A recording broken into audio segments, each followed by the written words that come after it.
पण आता आपण अशी काही दृश्य पाहणार आहोत की जी दृश्य पाहिल्याच्या नंतर खूप छान प्रतिक्रिया आपल्या सगळ्यांच्या मनामध्ये उमटतील। मुंबई पुणे एक्सप्रेस वे खरं तर निसर्गाचं लेणं आणि वरदान लाभलेला हा परिसर, मात्र त्यावरच्या होणाऱ्या अपघातांमुळे हा एक्सप्रेस वे कायमच चर्चेत असतो।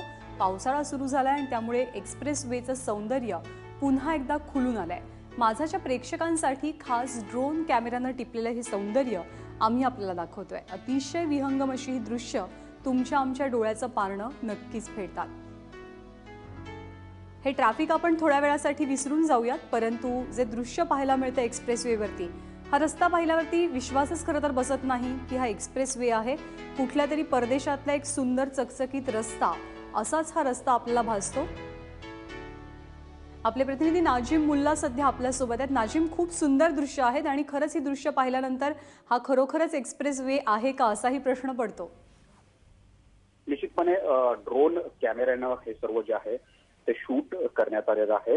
अगदी शनिवार रविवार या 2 दिवसामध्ये एक प्रात्यक्षिक या ठिकाणी घेण्यात आलेलं आहे। राज्य सरकारने जी घोषणा केली होती की एक्सप्रेसवेवरती जी नियमांचं उल्लंघन या ठिकाणी होणार आहे, लेन कटिंग असेल अथवा ओव्हर स्पीड असेल, यावरती कशा पद्धतीने लक्ष ठेवता येईल आणि अपघात कसे रोखता येतील यासाठी ड्रोन कॅमेरा हा एक पर्याय जो आहे तो राज्य सरकारनं सुचवलेला होता।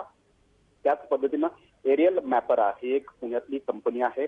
त्या कंपनीकडून शनिवार रविवारी अशा पद्धतीने 2 दिवसाचं जे आहे ते प्रात्यक्षिक घेण्यात आल्याने या प्रात्यक्षिकामध्ये ड्रोन कॅमेऱ्यातून हे जे आपण दृश्य पाहतोय हे निश्चितच अप्रतिम असे दृश्य या ठिकाणी आपणास दिसत आहेत। कुणालाही विश्वास बसणार नाही की हा एक एक्सप्रेसवे आहे की परदेशातील कोणतं एखादं ठिकाण आहे असं या ठिकाणी दिसतंय, कारण धुकं देखील आपणास त्या ठिकाणी पाहायला मिळतंय। अगदी गडद धुकं आहे आणि अतिशय पर्यटन स्थळापैकी एखादा क्षण असल्यासारखंच या ठिकाणी या ड्रोन कॅमेऱ्यातून सर्वांना पाहायला मिळत आहे। याच ड्रोन कॅमेऱ्यातून जे 2 दिवसासाठी जे प्रात्यक्षिक या ठिकाणी घेण्यात आलेलं आहे त्यामध्ये शनिवारी या ठिकाणी 23 गाड्यांवरती देखील कारवाई करण्यात आली, तर काल रविवारी 29 गाड्यांवरती कारवाई करण्यात आली। हे प्राथमिक या ठिकाणी कारवाई आहे, कारण यानंतरचा जो अहवाल आहे तो महामार्ग पोलिसांकडे देण्यात येणार आहे आणि महामार्ग पोलीस राज्य शासनाकडे हा अहवाल देतील आणि त्यानंतर या कारवाईसाठी सुरुवात होणार आहे। सुरुवातीला 4च ड्रोन जे आहेत ते यावरती काम करतील, नजर ठेवतील अशा वाहनांवरती।